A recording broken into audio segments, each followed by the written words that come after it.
Hi hello नमस्कार, कशा आहात सर्वजण? मजेत ना? सिम्स किचन मराठीमध्ये तुम्हा सर्वांचं पुन्हा एकदा अगदी मनापासून स्वागत आहे।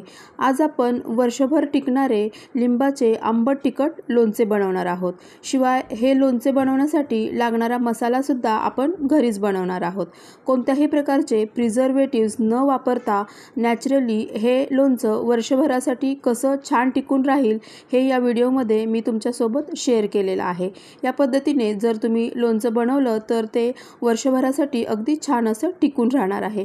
पूर्ण टिप्ससह हा व्हिडिओ मी तुमच्यासोबत शेअर केलेला आहे, त्यामुळे स्किप न करता अगदी शेवटपर्यंत पहा। शिवाय हा व्हिडिओ जर तुम्हाला आवडला तर व्हिडिओला लाईक करा। चला तर सुरुवात करूया। लोणचं बनवण्यासाठी लागणारी लिंब मी इथे घेतलेले आहेत। इथे मी ईडलिंबू आणि साधे लिंबू असे मिक्स करून त्यापासून लोणचं बनवणार आहे। ही लिंब मी आधीच धुवून आणि छान अशी कोरडी करून घेतलेली आहेत। आता आपल्याला लिंब कट करून घ्यायचे आहेत। जेव्हा आपण लिंबाचं लोणचं बनवतो त्यावेळी हा दोन्ही साईडला असणारा देठाकडचा जो भाग आहे तो आपल्याला काढून टाकायचा आहे, कारण त्यामध्येच कडवटपणा हा जास्त प्रमाणात असतो आणि जर आपण हा नाही काढून टाकला तर मात्र आपलं लोणचं हे कडू होऊ शकतं। त्यामुळे दोन्ही साईडचा हा भाग आपल्याला काढून टाकायचा आहे।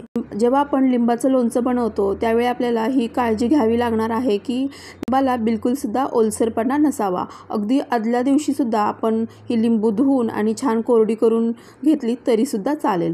आता इथे मी ही सीडलेस लिंबू वापरलेले आहेत। जर तुम्ही बिया असणारे लिंब वापरणार असाल तर तुम्हाला त्यातील पूर्ण बिया काढून टाकायच्या आहेत।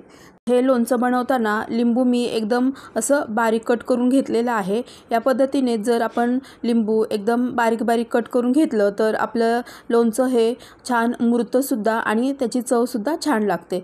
इथे आपण पूर्ण लिंबू कट करून घेतलेले आहेत आणि एका बाउलमध्ये मीही टाकून घेणार आहे।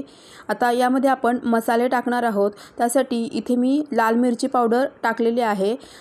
आपल्या चवीनुसार आपल्याला यामध्ये तिखट आणि मीठ टाकायचं आहे। त्याचबरोबर लोणच्याला कलर छान यावा यासाठी मी इथे एक मोठा चमचा एवढी काश्मीरी लाल मिरची पावडर टाकलेली आहे आणि इथे आपल्याला 4 चमचे एवढं मीठ टाकायचं आहे आणि त्यानंतर आपल्याला हळदसुद्धा यामध्ये टाकायचे आहे।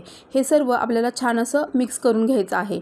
मीठ आणि हळद हे याला छान असं टिकवण्याचं काम करतं, म्हणजे प्रिझर्वेटिव्हचं काम करतं।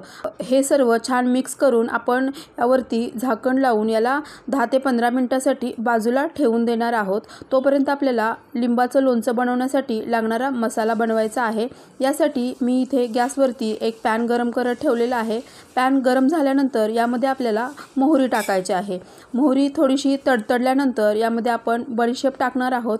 कोणत्याही प्रकारचं लोणचं बनवताना त्यामध्ये जर बडीशेप टाकली तर त्या लोणच्याची चव ही अजूनच छान लागते। त्याचबरोबर आपल्याला यामध्ये अर्धा चमचा एवढे मेथीदाणे टाकायचे आहेत। हे सर्व अगदी मंद आचेवरती सतत याला हलवत आपल्याला छान असं भाजून घ्यायचं आहे।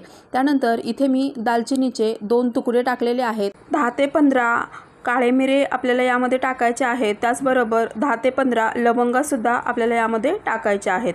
हे सर्व छान मिक्स करत मंद आचेवरती आपल्याला छान असं भाजून घ्यायचं आहे आणि याला छान थंड करून घ्यायचं आहे।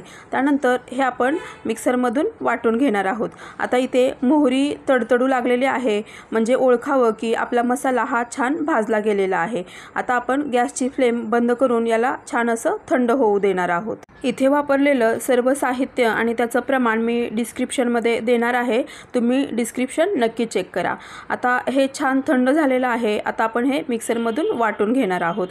इथे मी जेवढं लोणचं बनवलेलं आहे आणि त्याला जेवढा मसाला पुरेसा होईल तेवढाच मसाला बनवलेला आहे। हा मसाला वाटून घेताना आपल्याला याची जास्त बारीक पावडर बनवायची नाही, थोडंसं जाडसरच याला वाटून घ्यायचं आहे। याचा सुगंधसुद्धा अगदी छान येऊ लागलेला आहे।